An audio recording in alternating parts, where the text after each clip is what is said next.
Seas Ministries.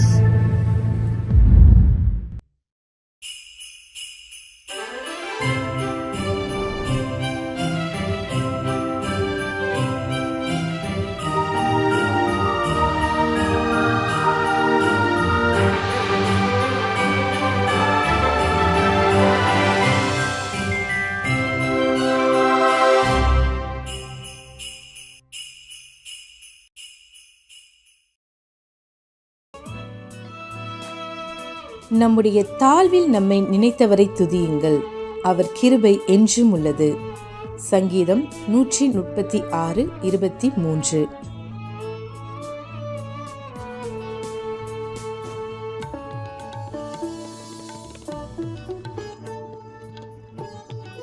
Who remembered us in our low state, for his mercy endureth forever. Psalms 136:23. கர்த்தருடைய பரிசுத்த நாமம் மகிமைப்படுவதாக.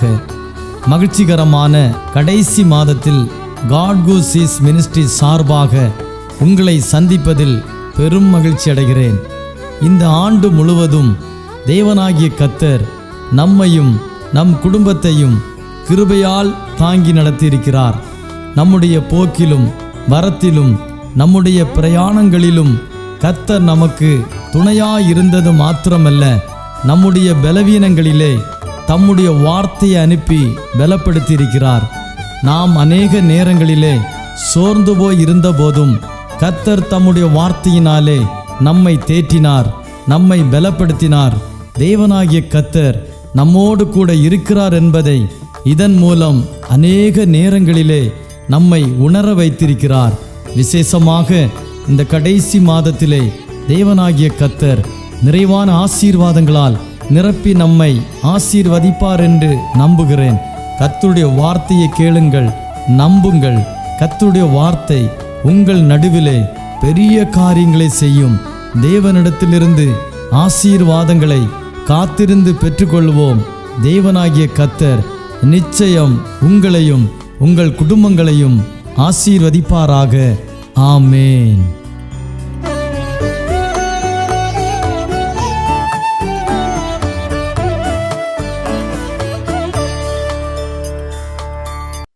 கர்த்தருடைய பரிசுத்த நாமம் மகிமைப்படுவதாக. சந்தோஷமும் ஆசீர்வாதமும் மனமகிழ்ச்சியுமான இந்த 2024ஆம் ஆண்டின் கடைசி மாதத்தின் கடைசி நாட்களுக்காக தேவனை நன்றி நிறைந்த இதயத்தோடு துதிக்கிறோம். இப்படிப்பட்டதான ஒரு நல்ல வாய்ப்பை ஏற்படுத்தி கொடுத்த தேவாதி தேவனுக்கு கோடி நன்றி செலுத்துகிறோம். இதற்கு காரணமாக கர்த்தர் பயன்படுத்தி வருகிறதான எங்கள் அன்பு சகோதரர், அவருடைய குடும்பம் மற்றும் அவருடைய ஊழியத்தில் இணைந்திருக்கிற ஒவ்வொரு தேவனுடைய பிள்ளைகளுக்கும் ஆண்டவராகிய இயேசு கிறிஸ்துவின் நாமத்தினாலே எங்களுடைய நன்றியையும் வாழ்த்துதலையும் தெரிவித்துக் கொள்கிறோம். இந்த வருடம் ஆரம்பித்த நாள் முதல் இந்த நாள் வரையிலும் ஆண்டவராகிய தேவன் நம்மை அற்புதமாக அதிசயமாக நடத்தி தமக்கு மகிமையுள்ள கீர்த்தி உண்டாக நம்மை நடத்தி கொண்டிருக்கிறார் என்பதில் எந்த சந்தேகமும் இல்லை.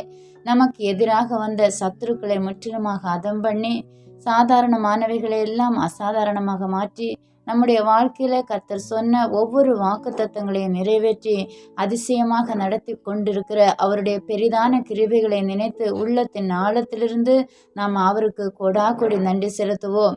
கர்த்தருக்கு ஸ்தோத்திரம். இந்த கடைசி மாதத்தின் இந்த 29ஆம் தேதியிலும் கூட ஆண்டவர் நம்மோடு பேசும்படியாக தெரிந்து கொள்ளப்பட்டதான வேத பகுதி ஏசாயா தீர்க்கதரிசியின் புஸ்தகம் 7ஆம் அதிகாரம் 14ஆம் வசனம். ஆதலால் ஆண்டவர் தாமே உங்களுக்கு ஒரு அடையாளத்தை கொடுப்பார். கர்த்தருடைய பரிசுத்த நாமத்திற்கு ஸ்தோத்திரம் உண்டாவதாக. அன்றைய நாட்களிலே யூத ஜனங்களுக்கு ஆண்டவராகிய இயேசு கிறிஸ்து பிறப்பார் என்பதற்கு முன் அடையாளமாக ஒரு அடையாளத்தை கொடுத்தார். ஆம் தேவனுடைய பிள்ளைகளே, நம்முடைய வாழ்க்கையிலையும் ஆண்டவர் அற்புதம் செய்ய வேண்டும் என்று சொன்னால், நாம் விரும்புகிற காரியங்கள் நடக்க வேண்டும் என்று சொன்னால், அதற்கு முன்கூட்டியே அவர் நமக்காக ஒரு அடையாளத்தை ஏற்படுத்துகிற தேவனாக காணப்படுகிறார். அநேக நேரங்களிலே அவருடைய வார்த்தைகளை நாம் கேட்கும்போது விசுவாசிக்க விசுவாசிக்கிறோம். ஆனால் சில நேரங்களிலே நாம் அவரை விசுவாசிக்க கூடாதபடிக்கு இந்த உலகத்தின் சூழ்நிலைகள் நம்மை மாற்றி விடுகிறதை நாம் பார்க்க முடிகிறது. அதே ஏசாயா தீர்க்கதரிசியின் புஸ்தகம் 7ஆம் அதிகாரம் 9ஆம் வசனத்தில் சொல்லப்பட்டிருக்கிறது, நீங்கள் விசுவாசியாவிட்டால் நிலை பெற மாட்டீர்கள். ஆம் தேவனுடைய பிள்ளைகளே, நாம் விசுவாசத்திலே வல்லவர்களாக மாற வேண்டும் என்பது தேவனுடைய சித்தமாயிருக்கிறது.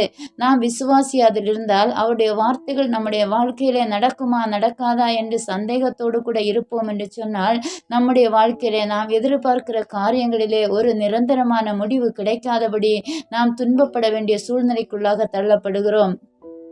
யாத்திராகமம் 4ஆம் அதிகாரம் 30-31 வசனங்களிலே நாம் பார்க்கும்போது, கர்த்தர் மோசேக்கு சொல்லிய சகல வார்த்தைகளையும் ஜனங்களுக்கு ஆரோன் சொல்லுகிறதோடு மட்டுமல்லாமல், மோசேயும் ஆரோனும் ஜனங்களின் கண்களுக்கு முன்னதாக அடையாளங்களை செய்கிறதை நாம் பார்க்க முடிகிறது. அப்போது ஆண்டவர் தம்முடைய பிள்ளைகளுடைய கூக்குரலை கேட்டு அவர்களுக்கு உதவி செய்வேன் என்று சொல்லியும், அவர்கள் ஆளோட்டிகளின் நிமித்தம் படுகிறதான வியாகுலத்தை பார்த்து நான் அவர்களுக்கு உதவி செய்வேன் என்றும், அவர்களை அடிமைத்தன வீடாகிய எகிப்து தேசத்திலிருந்து புறப்பட பண்ணி பாலும் தேனும் ஓடுகிற கானான் தேசத்திற்கு கொண்டு போய் சேர்ப்பேன் என்றும் ஆண்டவராகிய தேவன் மோசேயோடு சொன்ன வார்த்தைகளை இஸ்ரவேல் ஜனங்கள் கவனித்து கேட்டது மட்டுமல்லாமல், அவர்கள் விசுவாசித்து தலை குனிந்து கர்த்தரை தொழுது கொண்டார்கள் என்று சொல்லி 31ஆம் வசனத்திலே நாம் பார்க்க முடிகிறது. ஆம் அருமையான தேவனுடைய பிள்ளைகளே, நம்முடைய வாழ்க்கையிலே ஆண்டவராகிய தேவன் வாக்குத்தத்தங்களை நமக்கு செய்வேன் என்று சொல்லி நம்முடைய வாழ்க்கையில தரும்போது நாம் ஆண்டவருடைய சமூகத்திலே அதிகமாக விசுவாசிக்கிறோம். அவருடைய வார்த்தைகளுக்கு நாம் செவி கொடுக்கிறோம். அவருடைய பாதத்தை பிடித்து அவரை நாம் முத்தம் செய்கிறோம். அந்த வார்த்தைகளுக்காக நாம் காத்திருக்கிறோம். அது நிறைவேற வேண்டும் என்று சொல்லி நாம் பிரயாசப்படுகிறோம். ஆனால் இந்த வேத வசனங்களை நாம் பார்க்கும்போது, பார்வோன் மோசேயினுடைய வார்த்தைகளை கேட்டபோது இஸ்ரவேல் ஜனங்களை விடுதலை பயணத்தோடு கூட வெளியே கொண்டு வர வேண்டும் என்ற வார்த்தைகளை பார்வோன் கேட்டபோது அவனுடைய இருதயம் கடினமாகிறது. அவனுடைய இருதயம் கடினமானது மட்டுமல்ல, இருந்ததை பார்க்கலும் அதிக வேலையை இஸ்ரவேல் ஜனங்களுக்கு கொடுத்ததோடு அவர்களுக்கு கொடுத்து கொண்டிருந்ததான வைக்கோல் போன்றதான பொருட்கள் திரும்ப கொடுக்க கூடாதபடி அவனுடைய இருதயம் கடினப்பட்டது. அவர் சொல்லுகிறான், நீங்கள் சோம்பலா இருக்கிறீர்கள் என்று சொல்லி இஸ்ரவேல் ஜனங்களை மீண்டும் அதிகமாக கொடுமைப்படுத்துகிறதை நாம் பார்க்க முடிகிறது. அப்பொழுது ஆண்டவர் சொன்ன வாக்கு தத்தத்தை மறைந்து 5ஆம் அதிகாரம் 19ஆம் வசனத்திலே நாம் பார்க்கும்போது, பார்வோன் இஸ்ரவேல் ஜனங்களை கொடுமைப்படுத்துவதன் நிமித்தமாக அவர்கள் சொல்லுகிறார்கள், இக்கட்டு வந்தது என்று சொல்லுகிறார்கள். ஆம் தேவனுடைய பிள்ளைகளே, ஆண்டவருடைய வாக்கு தத்தத்தை கேட்டபோது அவர்கள் விசுவாசித்தார்கள், தலை குனிந்து வணங்கினார்கள். ஆனால் தங்களுக்கு விரோதமாக பார்வோன் செயல்படுகிறான் என்று தெரிந்தவுடனே தங்களுக்கு இக்கட்டு வந்தது என்று சொல்லி அவர்கள் வேதனைப்படுகிறதை நாம் பார்க்க முடிகிறது. மோசேயும் ஆரோனையும் எதிர்த்ததினாலே அவர்கள் இஸ்ரவேல் ஜனங்கள் தாங்கள் தப்புவித்து செல்வதற்கு வேறு வழி இல்லை என்று சொல்லி புரிந்து கொள்ளுகிறதை நாம் பார்க்க முடிகிறது. மோசேயும் ஆரோனும் பார்வோனுக்கு கர்த்தருடைய வார்த்தைகளை சொல்லும்போது பார்வோன் எதிர்த்து சொல்லுகிறது என்னவென்று சொன்னால், அந்த பார்வோன் சொல்லுகிறதான அந்த கொடுமையான வார்த்தைகள், அதாவது நீங்கள் சோம்பலாயிருக்கிறீர்கள், நீங்கள் இன்னும் அதிக வேலையை செய்ய வேண்டும், அப்படி சொல்லி பார்வோன் சொல்லுகிற வார்த்தைகள் மட்டுமே இஸ்ரவேல் ஜனங்களுடைய கண்களுக்கு முன்னதாக பெரிதாக தோன்றியது. ஆம் தேவனுடைய பிள்ளைகளே, இது போலதான் நம்முடைய வாழ்க்கையிலையும் வேதம் சொல்லுகிறபடி பிசாசின் தந்திரங்களை அறியாதவர்கள் அல்லவே. ஆம், நமக்கு எதிராக வரக்கூடியதான வார்த்தைகளை நாம் பெரிதாக எடுத்துக்கொள்ளுகிறோம். கர்த்தர் சொல்லுகிற வார்த்தைகளை அநேக நேரங்களிலே நாம் அந்த நேரத்திற்கு மட்டும் விசுவாசித்து கொண்டு அதற்கு எதிர்மாறான சூழ்நிலைகள் நம்முடைய வாழ்க்கையில வரும்போது என்ன நடக்கிறது என்று தெரியாதபடி அந்த எதிர்மாறான சூழ்நிலைகளையே நாம் பெரிதாக பார்த்து கொண்டிருக்கிற அநேக சூழ்நிலைகள் நம்முடைய வாழ்க்கையில வருகிறதுண்டு. ஆண்டவர் சொல்லுகிற வாக்குத்தத்தங்களை, அவர் சொன்னதை, நமக்கு செய்வேன் என்று சொன்னதை நாம் மறந்து விடுகிறோம். அந்த வார்த்தைகள் நிமித்தமாக, எதிரான சூழ்நிலைகளினால் வரக்கூடிய வார்த்தைகளின் நிமித்தமாக நம்முடைய விசுவாசத்தை தளர பண்ணக்கூடிய சூழ்நிலைக்குள்ளாக நாம் தள்ளப்படுகிறோம். ஆம் தேவ பிள்ளைகளே, நாம் ஒரு நாளும் நம்முடைய வாழ்க்கையில விசுவாசத்தை தளர பண்ணுகிறதான வார்த்தைகளுக்கு செவி கொடாதபடி நம்முடைய செவிகளை விலக்கி கொண்டால் கர்த்தருடைய நாமம் மகிமைப்படும். வேதம் சொல்லுகிறது, என் ஆடுகள் என் சத்தத்தை கேட்கும். ஆமென். என் ஆடுகள் என் சத்தத்தை கேட்கும். ஆண்டவருடைய சத்தத்தை மட்டும்தான், அவருடைய வாக்கு வாக்குத்தத்தத்தை மட்டும்தான், அவர் நமக்கு முன்கூட்டியே சொன்ன அடையாளத்தை மட்டும்தான் நான் கேட்பதற்கு நம்முடைய செவிகளை திறக்க வேண்டும். பொல்லாதவர்கள், எதிரானவர்கள், தேவனுக்கு பிரியமில்லாதவர்கள், தேவனை வெறுக்கிறவர்கள் பேசுகிறதான வார்த்தைகள் நம்முடைய உள்ளத்திலே ஒரு நாளும் மேலோங்கி நிற்கக்கூடாது. அவைகள் கேட்கிற வண்ணமாகவே அப்படியே மறைந்து போவதற்கான இருதயத்தை நாம் பெற்றுக்கொள்ளுகிற பிள்ளைகளாக காணப்பட வேண்டும். ஆண்டவருடைய பட்டயத்தை, அவருடைய வார்த்தையை, அவருடைய வாக்குத்தத்தத்தை நாம் எப்பொழுதும் நம்முடைய உதடுகளால் உச்சரிக்கிற பிள்ளைகளாக நாம் காணப்படுவோம் என்று சொன்னால், எதிராக வரக்கூடிய எதிர்மாறான வார்த்தைகளை நாம் எதிர்த்து ஜெயங்கொள்வதற்கான பலனை நமக்கு தேவன் தருவதற்கு வல்லமை உள்ளவராக காணப்படுகிறார். கர்த்தருக்கு ஸ்தோத்திரம். ஆபகுக் 1ஆம் அதிகாரம் 5ஆம் வசனத்திலே நாம் வாசிக்கிறோம், நீங்கள் புறஜாதிகளை நோக்கி பார்த்து ஆச்சரியப்பட்டு பிரமியுங்கள், விவரிக்கப்பட்டாலும் நீங்கள் விசுவாசியாத ஒரு கிரியையை உங்கள் நாட்களில் நடப்பிப்பேன். கர்த்தருக்கு ஸ்தோத்திரம். விவரிக்கப்பட்டாலும் நீங்கள் விசுவாசியாத ஒரு காரியத்தை உங்கள் நாட்களில் நடப்பிப்பேன் என்று கர்த்தராகிய ஆண்டவர் சொல்லுகிறார். ஆம் தேவ பிள்ளைகளே, நம்முடைய வாழ்க்கையில அப்படிப்பட்டதான ஆசீர்வாதங்களை, அந்த காரியத்தை பெற்றுக்கொள்வதற்கு நாம் தகுதியற்றவர்களாக காணப்படலாம். அது நமக்கு விசுவாசத்திற்கு அப்புறமான ஒரு காரியமாக காணப்படலாம். அது நிச்சயமாக நமக்கு நடக்காது என்று நினைக்கிற ஒரு காரியமாக காணப்படலாம். ஆனால் வேதம் சொல்லுகிறது, விவரிக்கப்பட்டாலும், எவ்வளவு தூரம் எக்ஸ்பிளைன் பண்ணினாலும், நாம் விசுவாசியாத ஒரு காரியத்தை, விசுவாசிக்க முடியாத ஒரு காரியத்தை ஆண்டவராகிய தேவன் இந்த நாட்களிலே நம்முடைய வாழ்க்கையில செய்வதற்கு போதுமானவராக இருக்கிறார். ஹல்லேலூயா. அப்பொழுது இந்த ஆண்டவருடைய வாக்குத்தத்தத்தை நாம் கேட்கும்போது அது நம்முடைய பார்வையில ஐயோ இது எப்படி வாய்க்கும், இதற்கு நாம் தகுதியானவர்களா, நம்முடைய அறிவு கெட்டினவரை நமக்கு அது நடக்காதென்று சொல்லி நினைக்கிறதான சூழ்நிலையிலே நாம் காணப்படுகிறோம். ஆனால் ஆண்டவராகிய தேவன் என்ன சொல்லுகிறார், நம்முடைய அறிவு கெட்டாத மிக பெரிய அற்புதமான கிரியைகளை இந்த நாட்களிலே நம்முடைய வாழ்க்கையில நடப்பிப்பேன் என்று நம்முடைய தேவனாகிய கர்த்தர் நம்மை பார்த்து பேசுகிறார். கர்த்தருக்கு ஸ்தோத்திரம். லூக்கா 5ஆம் அதிகாரத்துல நான் வாசிக்கும் போது பேதுருவை பார்த்து சொல்லுகிறார். லூக்கா 5ஆம் அதிகாரம் 4ஆம் வசனத்திலே, ஆழத்திலே தள்ளி கொண்டு போய் மீன் பிடிக்கும்படி உங்கள் வலைகளை போடுங்கள் அப்படி என்று சொல்லி பேதுருவை பார்த்து ஏசப்பா சொல்லுகிறதை நாம் பார்க்க முடிகிறது. ஆனால் அந்த ஆழத்திலெல்லாம் பிரயாசப்பட்டும், நிறைய நேரங்களிலே முழுவதுமாக பிரயாசப்பட்டும், இரவு முழுவதும் பிரயாசப்பட்டும் ஒன்றும் கிடைக்காத சூழ்நிலையிலேயும் பேதுரு கர்த்தரை கனம் பண்ணுகிற இருதயமுடையவனாக காணப்பட்டான். 5ஆம் வசனத்திலே நாம் வாசிக்கும் போது, அதற்கு சீமோன், ஐயரே, முழுவதும் நாங்கள் பிரயாசப்பட்டும் ஒன்றும் அகப்படவில்லை, ஆகிலும் உம்முடைய வார்த்தையின்படியே வலையை போடுகிறேன் என்று சொன்னான். கர்த்தருக்கு ஸ்தோத்திரம். கர்த்தருடைய வார்த்தையை கனம் பண்ணுகிற சுபாவம் பேதுருவுக்குள்ளே காணப்பட்டது. அந்த கனம் பண்ணுகிற சுபாவம் அவனால் விவரிக்க கூடாதபடிக்கு, விசுவாசிக்க முடியாத அளவுக்கு ஒரு மிகப்பெரிய அற்புதத்தை ஆண்டவராகிய தேவன் அவனுடைய வாழ்க்கையில செய்து கொடுக்கிறதை நாம் பார்க்க முடிகிறது. வலை கிழிந்து போகத்தக்கதாக மிகுதியான மீன்களை பிடித்தார்கள். கர்த்தருக்கு ஸ்தோத்திரம். கர்த்தருடைய வார்த்தையை, அவருடைய வாக்குத்தத்தத்தை கனம் பண்ணினபடினாலே அவன் விரும்பினதை, அவன் விவரிக்கப்பட்டாலும் விசுவாசிக்க கூடாத அளவுக்கு ஒரு மிக பெரியதான ஒரு அற்புதத்தை அவன் பார்க்கும்படியாக ஆண்டவராகிய தேவன் இங்கே செய்கிறதை நாம் பார்க்க முடிகிறது. இதே போலதான் வேதத்திலே நாம் பார்க்கும்போது யபிரு என்கிறதான ஜபாலய தலைவனுடைய ஒரே மகள் வியாதிப்பட்டு மரணத்துக்கு ஏதுவாக சூழ்நிலையில காணப்படும் போது, எப்படியாவது ஆண்டவருடைய சமூகத்தில் நான் போனேன் என்று சொன்னால், இயேசு கிறிஸ்து என் வீட்டிற்கு வருவார் என்று சொன்னால், எப்படியாவது அவர் வந்து என் குழந்தையை சுகமாக்குவார் என்ற நம்பிக்கையோடு கூட யபிரு இயேசு கிறிஸ்துவை தேடி ஓடி போய் அவருடைய பாதத்தில் விழுந்து கதறி, என்னுடைய மகள் வியாதிப்பட்டிருக்கிறார், நீர் அவளை வந்து சுகமாக்க வேண்டும் என்று சொல்லி விரும்பி வேண்டிக் கொண்ட போது, அந்த இக்கட்டான சூழ்நிலையிலே அங்கு இன்னொரு அற்புதத்தையும் யபிருவின் கண்களுக்கு முன்னதாக 12 வருடமாக பெரும்பாடுள்ள ஸ்திரீயையும் சுகமாக்கி, அந்த சுகத்தின் சந்தோஷத்துல இது போல என்னுடைய வாழ்க்கையிலையும் என்னுடைய மகளுடைய வாழ்க்கையிலையும் இயேசு ஒரு அற்புதத்தை செய்ய போகிறார் என்று சொல்லி மிகுந்த விசுவாசத்தோடு கூட இயேசுவை அவசரப்படுத்தி இயேசுவை பின்பற்றி கொண்டு அவரை எப்படியாவது தன்னுடைய வீட்டிற்கு அழைத்து கொண்டு வர வேண்டும் என்ற அந்த யவீருவின் எண்ணத்திற்கு எதிர்மாறாக இங்கே ஒரு கருத்து வருகிறது, ஒரு வார்த்தை கடந்து வருகிறது.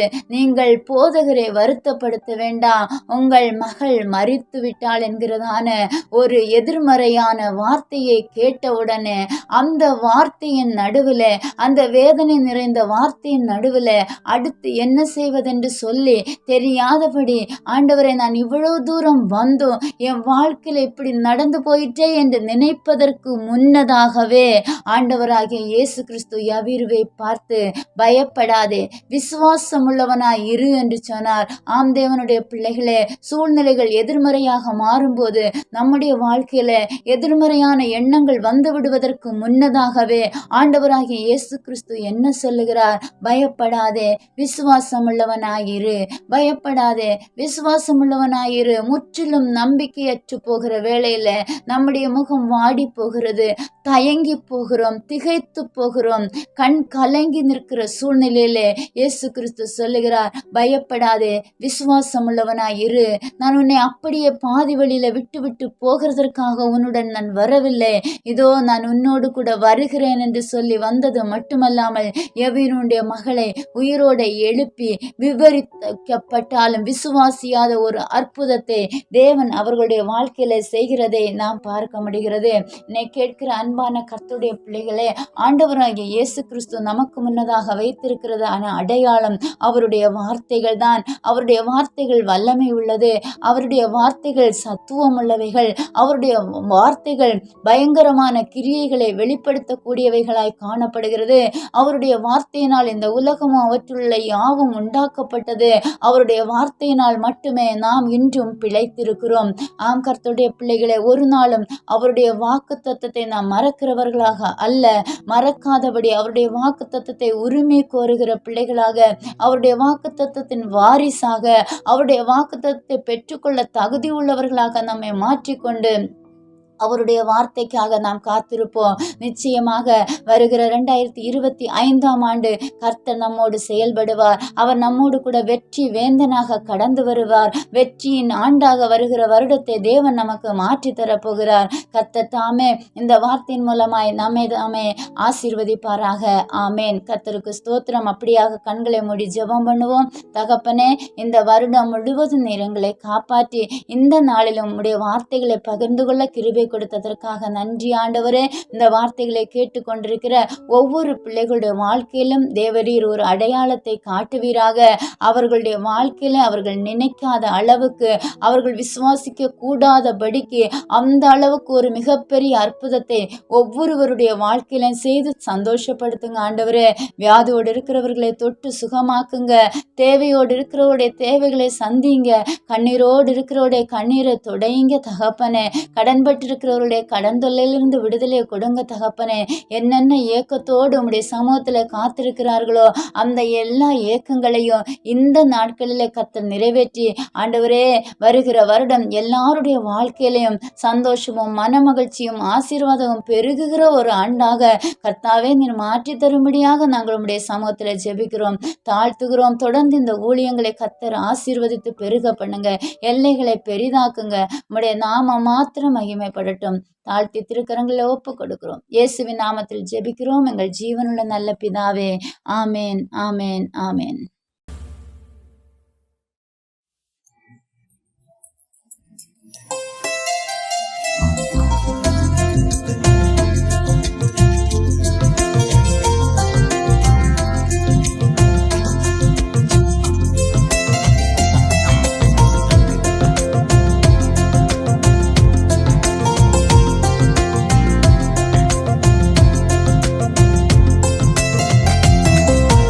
உம்மைத்தான் நான் பார்க்கின்றேன், பிரகாசம் அடைகின்றேன். உம்மைத்தான் நான் பார்க்கின்றேன், பிரகாசம் அடைகின்றேன். அவமானம் அடைவதில்லை அப்பா, நான் உமது பிள்ளை. அப்பா, நான் உமது பிள்ளை. ஒரு நாளும்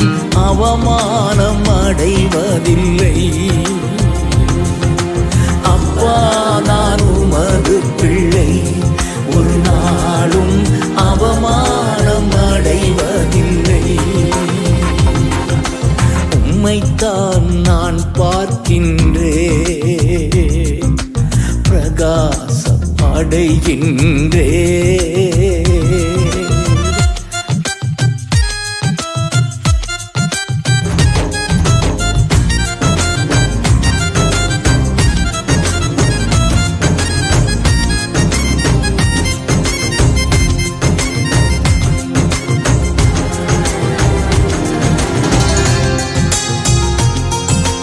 கண்கள் நீதிமானை பார்க்கின்றன, செவிகள் மன்றாட்டை கேட்கின்றன. உன் கண்கள் நீதிமானை பார்க்கின்றன, உன் செவிகள் மன்றாட்டை கேட்கின்றன. இடுக்கண் நீக்கி விடுவிக்கின்றே, இடுக்கண் நீக்கி விடுவிக்கின்றே. இறுதி வரை நீ நடத்தி செல்வி, இறுதி வரை நீ நடத்தி செல்வி. அவமானம் அடைவதில்லை. அப்பா நான் உமது பிள்ளை, அப்பா நான் உமது பிள்ளை. ஒரு நாளும் அவமானம் அடைவதில்லை. அப்பா நான் உமது பிள்ளை, ஒரு நாளும் அவமானம் அடைவதில்லை. உம்மைத்தான் நான் பார்க்கின்றேன், பிரகாசம் அடைகின்றேன்.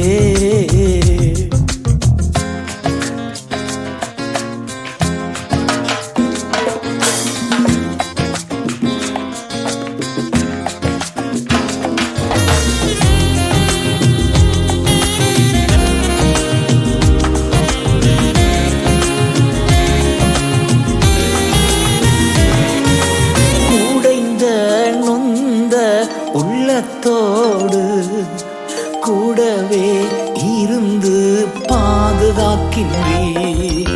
உடைந்த நொந்த உள்ளத்தோடு கூடவே இருந்து பாதுகாக்கின்றே. அநேக துன்பங்கள் சேர்ந்து வந்தாலும், அநேக துன்பங்கள் சேர்ந்து வந்தாலும் அனைத்தி நின்றும் நீர் விடுவிக்கின்றே, அனைத்தி நின்றும் நீர் விடுவிக்கின்றே. அவமானம் அடைவதில்லை. அப்பா நான் உமது பிள்ளை, அப்பா நான் உமது பிள்ளை. ஒரு நாளும் அவமானம் அடைவதில்லை. அப்பா நான் உமது பிள்ளை, ஒரு நாளும் அவமானம் அடைவதில்லை. உம்மைத்தான் நான் பார்க்கின்றேன், பிரகாசம் அடைகின்றேன்.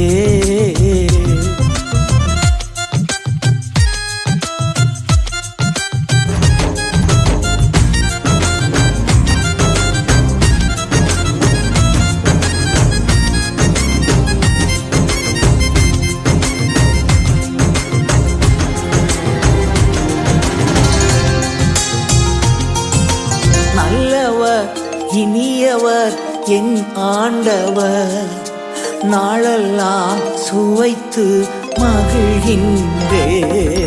நல்லவர் இனியவர் என் ஆண்டவர், நாளெல்லாம் சுவைத்து மகிழ்கின்றே.